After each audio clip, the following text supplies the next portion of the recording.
एकच घोषणा देतोय, एक घोषणा देतोय, मी म्हणीन हर जोर जुल्म के टक्कर में,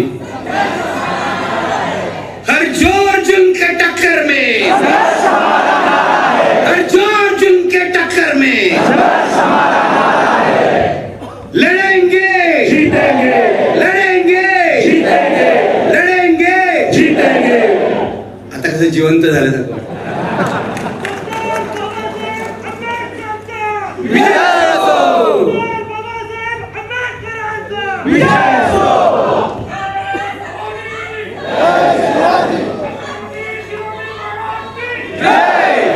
सगळे आपलेच आहेत, शिवाजी महाराजांपासून ते बाबासाहेबांपर्यंत, शाहू महाराज, फुले, सगळी आपली परंपरा आहे, सगळी आपली परंपरा आहे, संतांची परंपरा, सगळी आपली परंपरा आहे, जी आज खेचून घेण्याचा प्रयत्न झालेला आहे। मी तुम्हाला आज इथे सांगतोय, मी आमच्यावर जेव्हा हल्ला होत होता, खरं तर आता मी नॉर्मल झालोय घोषणांमुळे, नाहीतर तोपर्यंत त्या धक्क्यात होतो।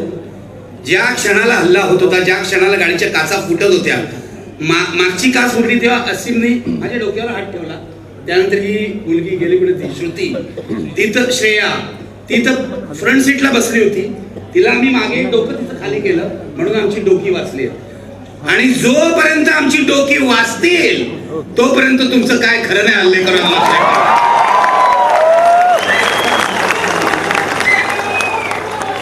मी तुम्हाला सांगतो, आजच्या हल्ल्याच्या क्षणी, म्हणजे हे खरं तर महात्मा फुलेंचं शहर आहे, सावित्रीबाईंचं शहर आहे, पण या शहराचा गेल्या 100 वर्षांपासून असा हल्लेखोरांचा इतिहास आहे। कलंक तर लावलाच आहे। तुम्हाला सांगतो, 1942 साली या शहरामध्ये आचार्य अत्र्यांची सभा उधळण्याचा प्रयत्न संघाने केला होता, हे लक्षात घ्या। आणि आपला ज्याला रामाची भक्ती करतात म्हणतात, त्यांचा नथुराम कुठल्या शहरातला आहे? तो या शहरातला आहे। माझं म्हणणं इतकंच आहे, या हल्लेखोरांना आचार्य अत्रे असं म्हणाले होते, आम्हाला मारणारे मेले, आम्ही जिवंत आहोत। मी एवढंच म्हणतो, त्याच्यात थोडा फरक करून, कारण मी अहिंसावादी माणूस आहे। आम्हाला मारणारेही जिवंत राहोत आणि आम्ही जिवंत राहोत। ते मेले असं मी म्हणणार नाही, ते मरो मी इच्छा करणार नाही, तेही जिवंत राहोत। आणि मी आज तुम्हाला सांगतो, या सर्व हल्लेखोरांना डॉक्टर बाबासाहेब आंबेडकरांचं नाव घेऊन मी इथे सांगतो, मी माफ केलंय। हा माझा वारसा आहे।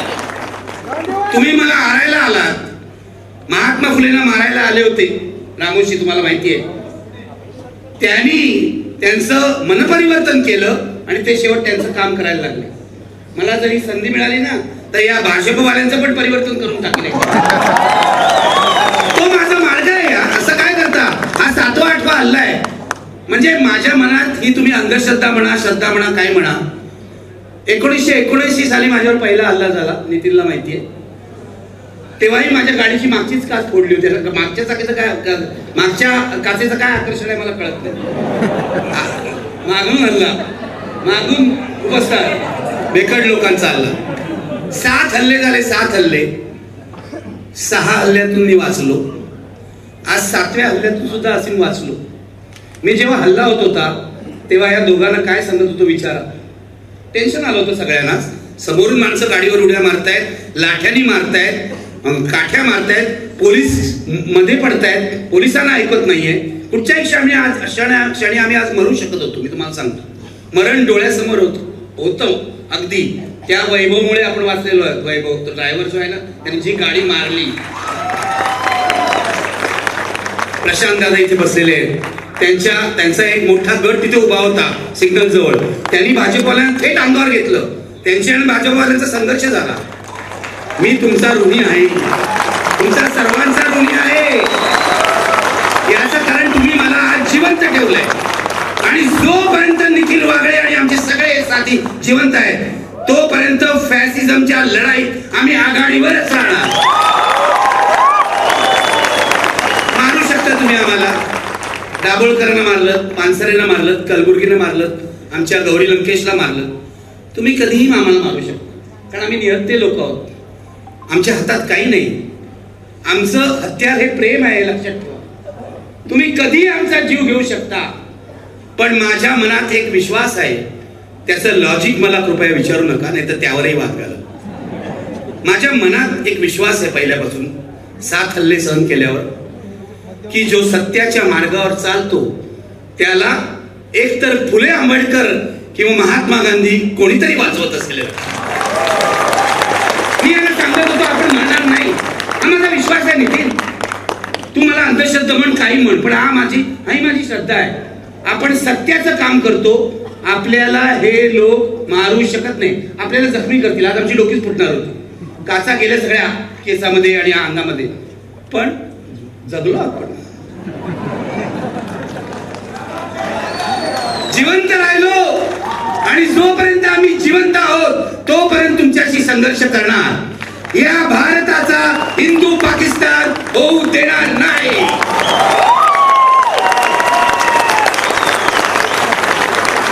लक्षात घ्या मित्र, साधी लढाई नाही हे मी सांगायला इथे उभा आहे.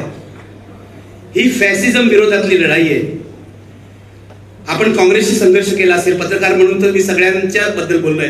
दादा इथे बसलेले आहेत, दादांना माहिती आहे. तरी सुद्धा आमची प्रेम आहे, मैत्री आहे. हे लोक काँग्रेसवाल्यांवर किती टीका केली तरी ते कधी खून करत नव्हते. आमचा राष्ट्रवादी सुद्धा पवार साहेबांवर किती टीका केली आहे. पवार साहेबांनी एवढी टीका केली आहे, पण पवार साहेबांसारखा सुसंस्कृत नेता उभ्या महाराष्ट्रात नाही.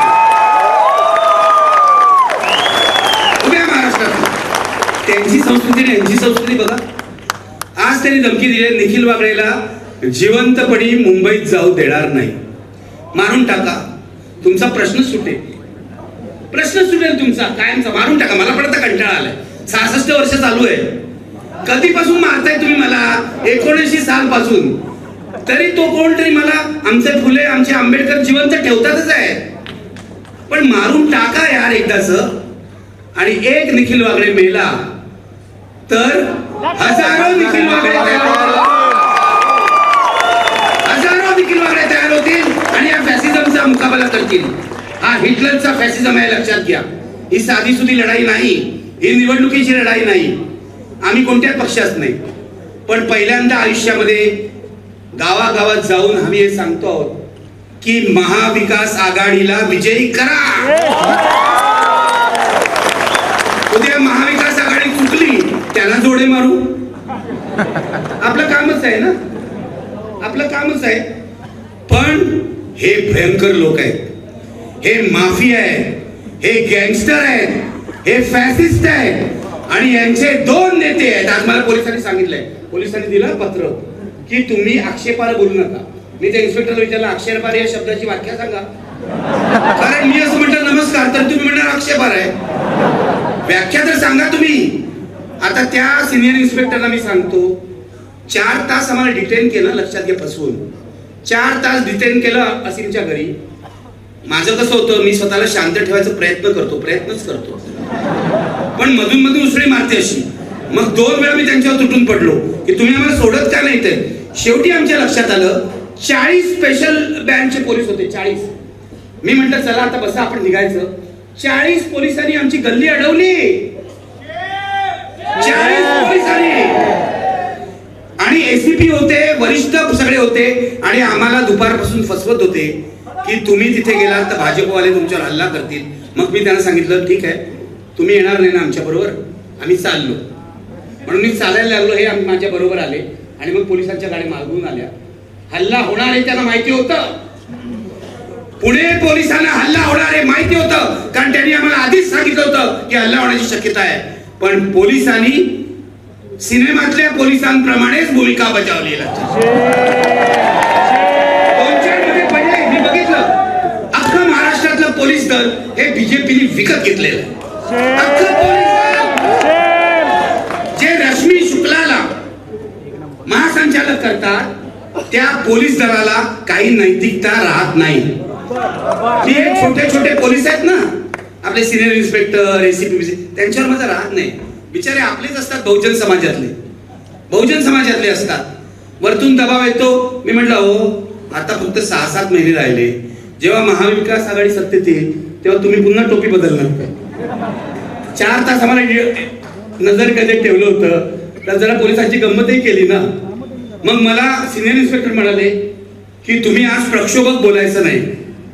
म्हटलं 66 वर्षाच्या आयुष्यामध्ये माझ्यावर प्रक्षोभक बोलण्याबद्दल एकही केस झालेली नाही. एकेकाळी 55 खटले होते माझ्यावर, 55. त्याच्यातले बहुसंख्य डिफेमेशनचे होते किंवा कंटेम्प्ट ऑफ कोर्टचे होते. पण प्रक्षोभक बोलला, दंगल भडकवली असे खटले झाले नाही. आज पुण्यामध्ये जो माझ्यावर गुन्हा दाखल झालेला आहे तो सुनील देवधर याच्या तक्रारीवरून, ती मी त्या दिवशी सांगितलं ही कशी गाढवासारखी तक्रार आहे, पण पुणे पोलिसांनी त्याच्यातलं अॅट्रॉसिटीचं कलम काढून टाकलं. कारण ब्राह्मण माणूस माझ्यावर अॅट्रॉसिटीचं कलम लावतोय, आदिवासी राष्ट्रपतीचं नाव घेऊन. कमाल आहे, कमाल, बुद्धीची कमाल. आज त्यांना थोडी लाज वाटली असावी म्हणून त्यांनी ते कलम काढून टाकलं आणि आज FIR आम्हाला दिला. आता सोमवारी, आता बघा मी बहुतेक पुणेकरच होणार या सगळ्या. मला जायचंय परत घरी, तर हे म्हणतात सोमवारी आता चौकशी लाव्या. हा आमचा असीम आहे वकील, आम्ही शांत डोक्याने तिकडे जाणार. असीम मला सांगतो सर शांत राहा, पोलिसाला काय बोलणार. त्याचं पण बरोबर आहे, तो वकील आहे. पण पुणे पोलीस आजच्या हल्ल्याला कोण जबाबदार असेल तर पुणे पोलीस आहेत असा माझा स्पष्ट आरोप आहे. त्याला माहिती होतं तरी भाजपवाल्याने त्यांनी स्कोप दिला.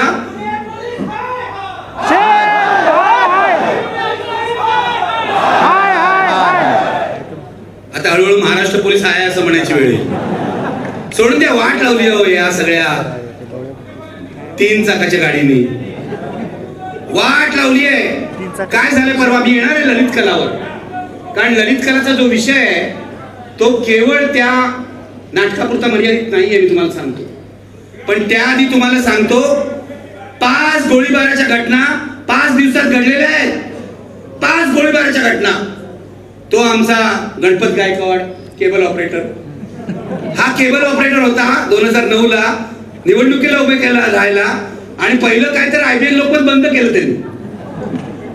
अशा माणसाला लोक मत देतात म्हणजे खरं म्हणजे लोकांना सुद्धा शरम वाटायला पाहिजे. मतदारांना 3 वेळा निवडून आला आणि हा म्हणतो शिंदेना मी 100 कोटीपेक्षा जास्त पैसे दिले आणि पोलीस स्टेशन मध्ये गोळीबार करतो. काय झालंय महाराष्ट्राचं?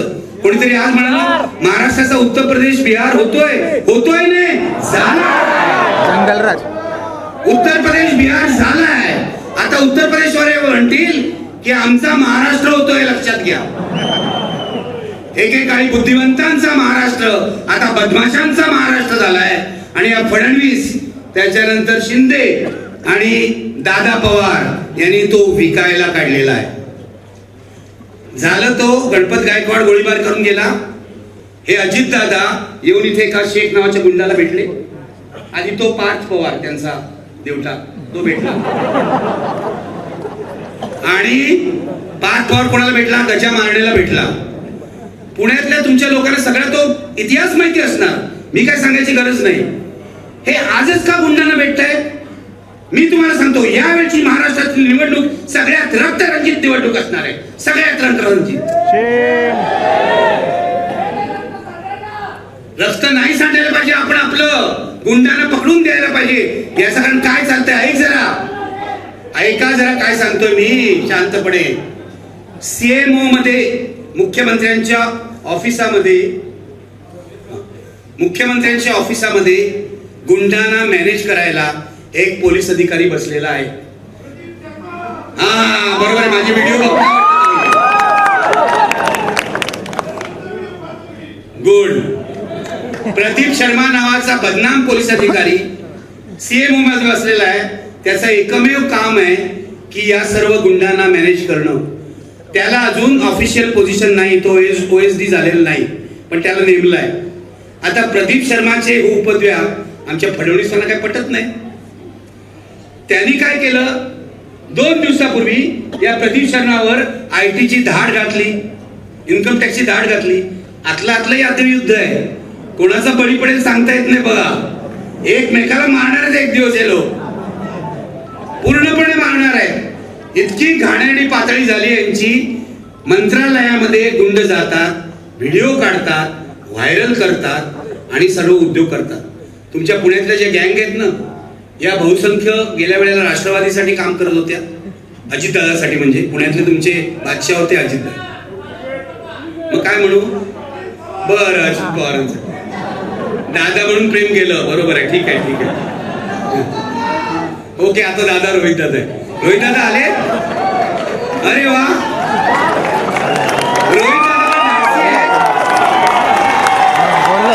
रोहित दादा, मी तुम्हाला एक गोष्ट सांगतो माझ्या अनुभवावरून. मी 7 वेळा जेलमध्ये गेलो, 2 वेळा मला विधानसभेने पाठवलं. जेल एवढी वाईट जागा नाहीये, घाबरू नका. ज्याचे हात स्वच्छ आहे तो तुरुंगात जायला घाबरणार नाही. तुरुंग ही आत्मपरीक्षणाची जागा आहे, लक्षात घ्या. एकांतामध्ये आपला चेहरा आपल्याला दिसतो, एकांतामध्ये. त्यामुळे याच्यात जाणं, तुरुंगात जाणं, घालतील कोणाकोणा तुरुंगात, कदाचित आणखीन काही लोकांना घालतील तुरुंगात. घाबरतात लोक तुरुंगात जायला. मी बरोबर सिन्नरच्या सभेतही सांगितलं की तुम्ही का घाबरता एवढे तुरुंगात जायला, सर्वांनी एकदा जाऊन यायला पाहिजे. याच्याकडे गांधीजी म्हणायचे की तुरुंग ही शाळा आहे, हे लक्षात घ्या. तिथे माणसं कळतात. गुन्हेगार मुळातून कसा गुन्हेगार नसतो हे कळतं. मला 2 वेळा यांनी तुरुंगात पाठवलं. मी ऋणी आहे यांचा. पहिल्यांदा शरद पवारांच्या सरकारने, कारण माझ्या सोबत अंडा सेलमध्ये कोण होते माहितीये, बॉम्ब स्फोटातले सगळे आरोपी, संजय दत्त आणि सगळेच. आणि दुसऱ्या वेळेला माझ्या सोबत होते केतन पारेख प्रकरणातले आरोपी आणि ते प्रिया राजवंशी खुनी, देवानंदचे 2 भाचे माझ्या बाजूच्याच कोठडीत होते. इतकी गंमत येते त्या तुरुंगामध्ये, अनुभव तुम्हाला सांगतो. त्यामुळे आमचे डॉक्टर लोहिया म्हणायचे, त्याप्रमाणे त्रिसूत्री पाहिजे राजकारणामध्ये. त्रिसूत्री, तुरुंग, फावडा आणि मतपेटी, ही त्रिसूत्री पाहिजे, लक्षात घ्या. सगळ्या राजकीय पक्षांनी लक्षात ठेवलं पाहिजे. आपल्याला तुरुंगात जायची तयारी पाहिजे, व्यवस्थेशी संघर्ष करून. फावडं म्हणजे विधायक काम आणि मतपेटीच परिवर्तन घडवू शकेल, जे यावेळेला लोकसभेला सुद्धा महाराष्ट्रात घडणार आहे. माझ्याकडून लिहून घ्या तुम्ही. ईव्हीएम हटाव वगैरे ठीक आहे, ते नाही हटलं तरी महाराष्ट्रात लोकसभा आणि विधानसभेला मोदींना मोठा फटका बसणार आहे, लक्षात घ्या. बसणार. आम्ही गावावर विचारा. लोकसभेला सुद्धा त्यांना माझ्या मते 20 पेक्षा कमी जागा मिळतील. आणि 15 मिनिटात आहे, ठीक आहे, तुमच्या तोंडात साखर पडत. आणि विधानसभेला माझं फक्त या लोकांना महाविकास आघाडीचं एवढंच म्हणणं आहे, आम्ही एवढे फॅसिस्टांशी लढतो या भाजपशी, मरायला तयार आहोत. तुम्ही एकत्र राहा बाबांनो, एकत्र राहा. आणि तुम्हाला जर्मनीमध्ये 1930 साली हिटलर का जिंकला माहितीये?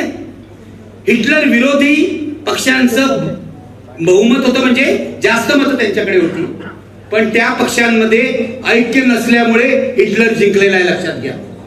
इथे मोदी त्याच कारणाने जिंकतायत की मोदी विरोधी मतांमध्ये एकजूट नाहीये, हे लक्षात घ्या. आपल्याला फॅसिझमशी लढायचंय. परवाचा जो ललित कला केंद्राचा प्रसंग आहे, तो केवळ ललित कला केंद्रापुरता बघू नका. तो आपल्या शिक्षणावर या फॅसिस्टांनी केलेला हल्ला आहे.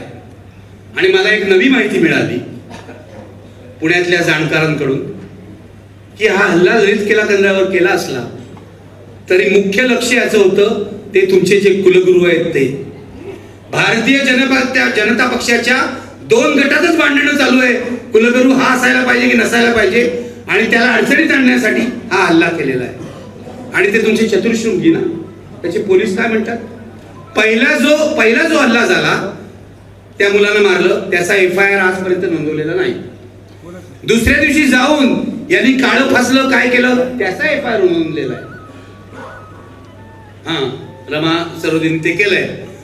मुद्दा असा आहे की रामाने काय केलं, सीतेने काय केलं, हा मुद्दाच नाहीये, हे निमित्त आहे. कारण यांना इतिहास जर कळत असेल तर इथे वस्त्रहरण झालेलं आहे, इथे यदाकदाचित झालेलं आहे. इथे इतकी नाटकं झालेली, आपल्या लोकनाट्याची परंपरा आहे. या सगळ्या लोकनाट्याच्या परंपरेमध्ये देवांची गंमत केलेली आहे. गवळणींचा आणि कृष्णाचा संवाद काय आहे? यांच्या भावना दुखवतात. यांच्या भावना कधी दुखवत नाही माहितीये? मोदी मोठे दाखवतात आणि बालरामाला घेऊन जात आहेत, मग यांच्या भावना दुखवत नाही. म्हणजे मोदींपेक्षा राम छोटा केलेला आहे, तेव्हा यांच्या भावना दुखवत नाही. इतके डोंगी लोक आहेत. हे रामाचे अनुयायी नाहीत, अंधभक्त आहेत. यांच्या मनात राम नाही, केवळ नथुराम आहे. लक्षात घ्या, केवळ नथुराम आहे. आणि मी तुम्हाला सांगतो, ललित कला केंद्राचा जो हल्ला आहे, आता खूप त्याच्यावर छापून आलाय. मला बरं वाटतं. पहिल्या दिवशी मी अस्वस्थ होतो. नितीनने सांगितलं ललित कला केंद्राने किती मोलाचं काम केलेलं आहे. आज ही जी सभा आहे निर्भय बनूची, ती यासाठी आहे की असे जर तुम्ही ललित कला केंद्र किंवा कुठच्याही शैक्षणिक संस्थेवर महाराष्ट्रात फॅसिस्टांनी हल्ले केले तर निर्भय बनू त्यांच्या विरोधात उभं राहील आणि त्या त्या संस्थेला संरक्षण देईल. त्या त्या संस्थेला. माझ्या तर मनात हा विचार आहे, म्हणजे मी अहिंसावादी आहे, लक्षात घ्या, पूर्ण अहिंसावादी. मी माझ्या पोरालाही कधी मारलेलं नाही, हे लक्षात घ्या. म्हणजे माझं ट्रेनिंगच तसं आहे. पण मला असं वाटतं या फॅसिस्टांचे हल्ले रोखायला आता एक भगतसिंग ब्रिगेड काढली पाहिजे. उगाच किंचाळू नका, म्हणजे जाऊन मारायचं ठोकायचं नाही. स्वसंरक्षणाचा अधिकार आहे. जेव्हा ही मंडळी आजच्यासाठी उभी राहतात तेव्हा आमची भगतसिंग ब्रिगेड उभी राहील आणि आमच्या लोकांचं संरक्षण करेल, जो घटनेने दिलेला आम्हाला अधिकार आहे. आज पण राहिली. अभिनंदन तुमचं, थँक्यू व्हेरी मच. एवढ्या मोठ्या संख्येत तुम्ही आलात. तुम्ही आहात म्हणूनच मी आहे, हे लक्षात घ्या. तुमचं हे अथांग प्रेम आहे इतक्या वर्षांचं, म्हणूनच आम्ही सगळे जिवंत आहोत आज. या प्रेमानेच आम्हाला वाचवलेलं आहे, लक्षात घ्या. सत्याचा मार्ग आणि तुमच्यासारख्या लोकांचं प्रेम. म्हणून मला कायम खात्री वाटते, हे मोदी बिदी ठीक आहे, मोदी शाह हे जे दोन गुन्हेगारी प्रवृत्तीचे लोक या देशात बसलेले आहेत. मला सांगितलं मोदी आणि शहावर बोलणं, पण मी काय खोटं बोलतोय? मोदी आणि शहा गुन्हेगारी प्रवृत्तीचे आहेत की नाही? जाऊन बघा. माझ्यावर सुनील देवरेंनी खटला भरला, तो कशासाठी? मी एक ट्विट केलं. मी मोदींविरुद्ध इतकं बोलतो व्हिडिओमध्ये, ते ऐकत नाही.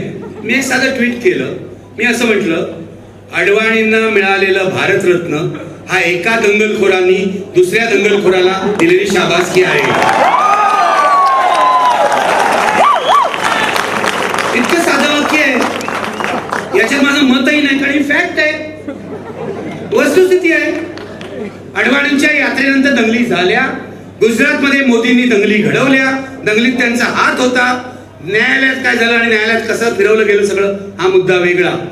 त्या बिल्किस बानोचं काय करतायत बघा, लाज वाटत नाही ना.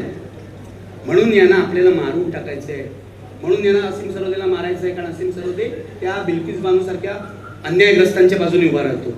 म्हणून त्यांना आपल्याला मारून टाकायचं. हे लक्षात घ्या, हे तुम्ही लक्षात घ्या. हा फॅसिझम आहे. मला माझे काही मित्र आज सांगत होते की तुम्हाला UAPA लावतील. म्हटलं माझी तयारी आहे, लावा. आता एवढ्या, आता आनंद तेलतुंबडे सारख्या संत माणसाला तुम्ही UAPA लावला तर मला लावलं तर काय नाही, मी घरात बसायच्या ऐवजी 5 वर्ष जेलमध्ये जाऊन बसेल. फायनली सुटीनच.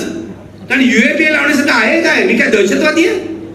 पुन्हा पोलिसांनी आम्ही दहशतवादी असल्यासारखी आम्हाला वागणूक दिलेली आहे. त्यांचं काम होतं, भाजपने जेव्हा तक्रार केली त्या तक्रारीमध्ये असं लिहिलंय, पोलिसांनी परमिशन दिली तर आम्ही ही सभा उधळून लावू.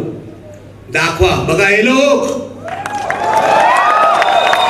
आज आपण यांचं आव्हान स्वीकारलं. गाडी फोडली गेली बिचाऱ्याची, आमच्या ड्रायव्हरची, पण आपण यशस्वी झालो. आपण जिंकलो. आजच्या घडीला आपण जिंकलो. गाडी फोडली. मला तर वाटलं डोकं फुटेल, रक्तबंबाळ होऊ, पण एवढं काहीच झालं नाही. वाचलो आम्ही. फुले आंबेडकर, जोपर्यंत आम्हाला शिवाजी महाराज, शाहू, फुले, आंबेडकर आणि सर्व संतांचा आशीर्वाद आहे, तोपर्यंत तुम्ही आम्हाला खतम करू शकत नाही. विश्वासच बाळगा. आणि मला असं वाटतं की खूप, म्हणजे निर्भय बनूच्या सभेचं आजचं वैशिष्ट्य असं आहे, यांना मी सांगेन, त्या महिलांना, मुली म्हणतो, तुम्हाला महिला म्हणणं म्हणजे जरा अति होतं. या मुलींना मी सांगेन, पहिल्यांदा निर्भय बनूच्या सभेमध्ये महिलांची संख्या आहे.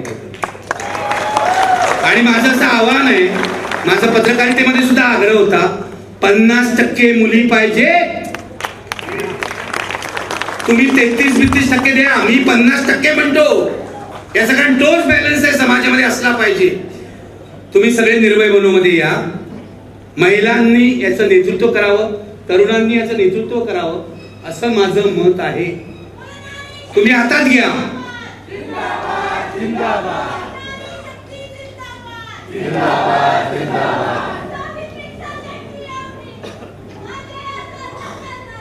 Very good. मुद्दा असा आहे की जे ललित कलामध्ये घडलं त्याची पहिली तुम्ही लक्षात घ्या. राम काय बोलला, सीता काय सिगरेट ओढलं वगैरे खरं नाही, हे निमित्त आहे. ललित कलामध्ये नाही, पण यदा कदाचित जे नाटक होतं नवी मुंबईला विष्णुदास भावे सभागृहामध्ये सनातननी बॉम्ब फोडला होता. बॉम्ब. ललित कलावर हल्ला करणारी प्रवृत्ती आणि ही प्रवृत्ती एकच आहे. ललित कलावर हल्ला करणारी प्रवृत्ती आणि दाभोळकर, पानसरे, कलबुर्गी, गौरी लंकेश यांचा खून करणारी फॅसिस्ट प्रवृत्ती एकच आहे, लक्षात घ्या. तालिबानी प्रवृत्ती बरोबर आहे.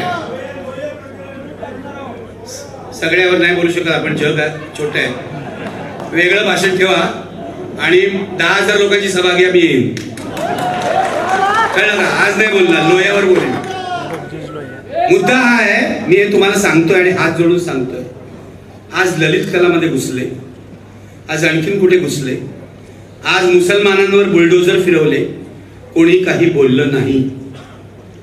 हे लोक आज आम्हाला ज्या पद्धतीने मारलाय, तुम्ही बघितलंय विश्वंभर कसे मारत होते आणि काय करत होते. पण मी म्हणतो की हे आपलं ट्रेनिंग आहे. हे ट्रेनिंग आहे, याच्यातूनच कार्यकर्ता तयार होतो. पहिल्यांदा मी जेलमध्ये गेलो होतो इंदुताई केळकरांच्या अंग्रेजी हटाव मध्ये. आझाद मैदान जेलमध्ये 24 तास. मस्त अनुभव. अरे जेल कधी बघितलं नव्हतं, पहिल्यांदाच बघितलं. सत्याग्रहामध्ये जेलमध्ये गेलो आणि अनुभव आले. माझा मुद्दा एवढाच आहे की ही फॅसिस्ट माणसं ललित कलावर हल्ला करून थांबणार नाहीये. ही आपल्या घरात घुसणार आहे, ते लक्षात ठेवा. ही आपल्या घरात घुसणार आहे. कारण राम जन्मभूमी, राम मंदिर ज्या दिवशी झालं त्या दिवशी एका RSS वाल्याचा मला फोन आला, गलिच्छ शिव्या घातल्या नेहमीप्रमाणे, आणि म्हणाले एक दिवस तुमच्या घरात घुसून तुम्हाला धडा शिकवू. ही त्यांची हिंमत वाढलेली आहे. हे रामाचे वंशज वगैरे काही नाही, हे रामाचे व्यापारी आहे, ते लक्षात ठेवा. नाहीतर राम मंदिरा पाठोपाठ तो लोढा तिथे गेला नव्हता नसता. लोढा बिल्डर मुंबईचा गेलाय अयोध्येमध्ये. हजारो एकर जमीन त्यांनी खरेदी केली आहे आणि त्यातल्या जमिनीचा एक तुकडा अमिताभ बच्चननी 14 कोटीला घेतलाय. रामाचा वापर आहे. अदानी पण गेलाय ना, अदानी पण गेलाय बघा. अंबानी गेलाय ना थोड्या दिवसात. बघा ऐका, मुद्दा हा आहे की राम एक मंदिर बांधायचं आणि त्याभोवती मार्केट उभं करायचं, रामाचा मॉल. हा धंदा आहे, हा धंदा आहे. श्रद्धेचा धंदा आहे, लक्षात ठेवा. या लोकांना धर्माबद्दल प्रेम नाही, यांना धर्म विकायचा आहे. तिथे राष्ट्रपती म्हणतात आम्ही आदिवासी केली आणि त्या राष्ट्रपतींना साधं निमंत्रणही नव्हतं. त्याचा वारंवार अपमान केलाय. आणि हा सुनील देवधर मलाच सांगतो की तू राष्ट्रपतींचा अपमान केला म्हणून तुझ्यावर अॅट्रॉसिटी. काय बोलायचं आहे ना, काय बोलायचं. मित्र, माझी एवढीच शेवटी विनंती आहे, सगळे एकत्र राहूया. छोटे छोटे मतभेद विसरा. आज जोडून तुम्हाला सांगतोय, पुरोगामी चळवळी बरोबर मी इतकी वर्ष काढली पत्रकार म्हणून. यशवंतरावांनी बेरजेचं राजकारण केलं. आम्ही सगळे वजाबाकीचं राजकारण करतो. आमच्या बरोबर 90% ज्याचा पट्टा आहे ना त्याला पण बाहेर पडतो. नाही तू नाही तू बाहेर. इतके आम्ही शुद्ध ब्राह्मणी होतो सगळे पुरोगामी चळवळीतले लोक.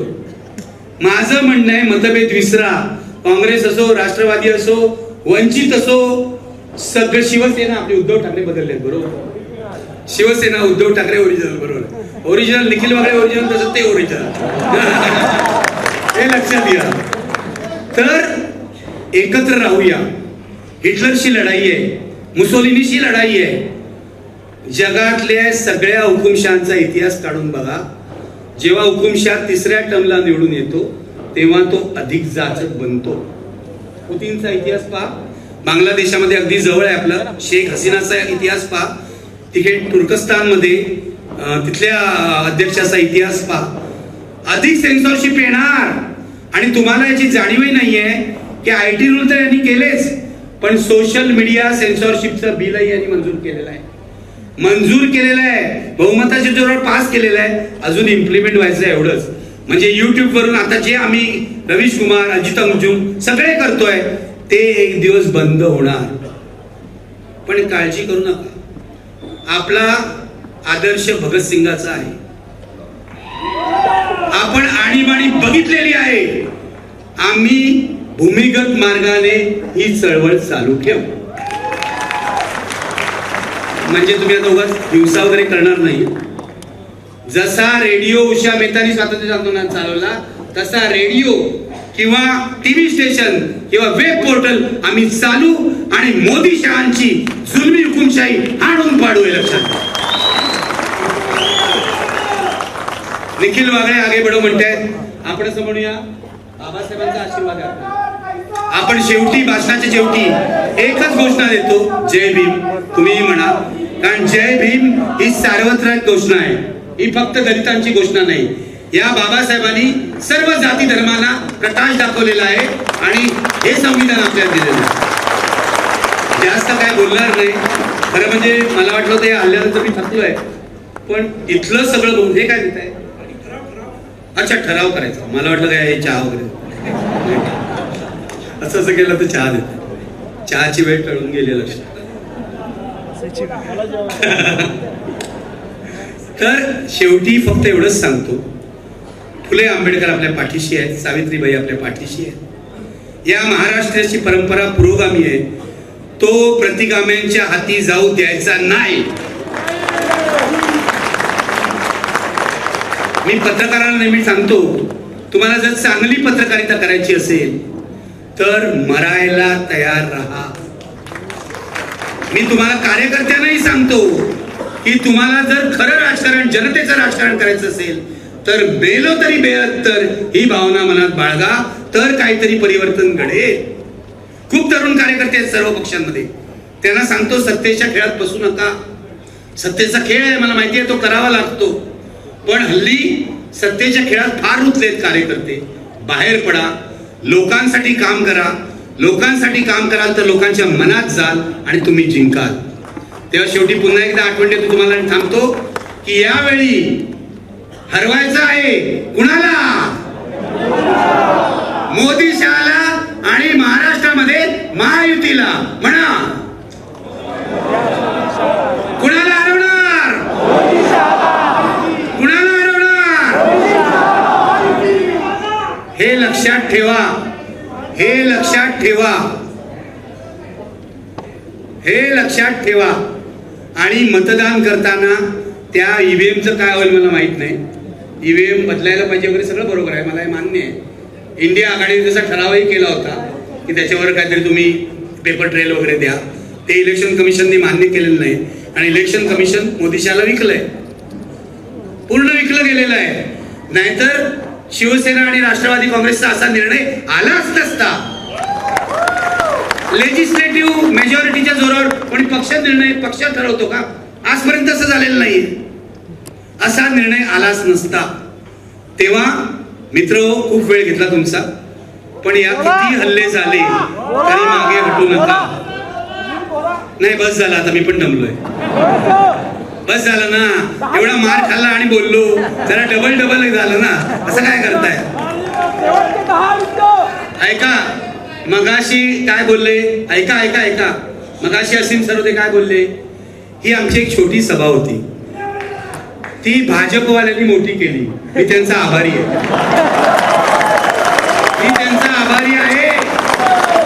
ते आपल्या नादी लागले नसते तर आपले एवढं सगळं प्रसिद्धीच झाली नसती. मी त्यांचा आभारी आहे.